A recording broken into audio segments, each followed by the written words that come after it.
Kozhikode തിരുവമ്പാടിയിലെ league വിമതരുടെ രാജിപ്രഖ്യാപനത്തെ പരിഹസിച്ച് league നേതൃത്വം അച്ചടക്ക നടപടിക്ക് വിധേയരായവരുടെ രാജിപ്രഖ്യാപനം അപഹാസ്യമെന്ന് മുസ്ലിം ലീഗ് തിരുവമ്പാടി പഞ്ചായത്ത് കമ്മിറ്റി. രതീഷ് വാസുദേവനുണ്ട് വിശദാംശങ്ങളുമായി. രതീഷ്, ഇക്കാര്യത്തിൽ അച്ചടക്ക നടപടിക്ക് വിധേയരായവരുടെ രാജിപ്രഖ്യാപനത്തെ അപഹാസ്യമെന്ന ഒരു വിലയിരുത്തലിലേക്കാണ് മുസ്ലിം ലീഗ് നേതൃത്വം അവിടെ എത്തുന്നത്. എന്തെല്ലാമാണ് അവിടുത്തെ വിവരങ്ങൾ?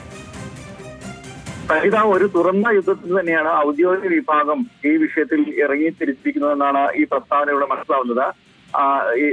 മുസ്ലിം ലീഗ് സംസ്ഥാന കമ്മിറ്റി അച്ചടക്ക രംഗത്തിന്റെ ഭാഗമായി പുറത്താക്കിയ ആളുകളാണ്, സസ്പെൻഡ് ചെയ്ത ആളുകളാണ് ഇങ്ങനെ രാജ്യപ്രഖ്യാപനവുമായി പുതിയ ഞങ്ങൾ പാർട്ടി വിടുമെന്ന് പരിഭാഷ എന്ന് പ്രഖ്യാപിച്ചുകൊണ്ട് നടക്കുന്നതെന്നാണ് തിരുവമ്പാടി പഞ്ചായത്ത് മുസ്ലിം ലീഗ് പ്രസിഡന്റ് മോയിൻ കാവങ്ങലും ജനറൽ സെക്രട്ടറി ഷൗക്കത്ത് അലിയും പറയുന്നത്.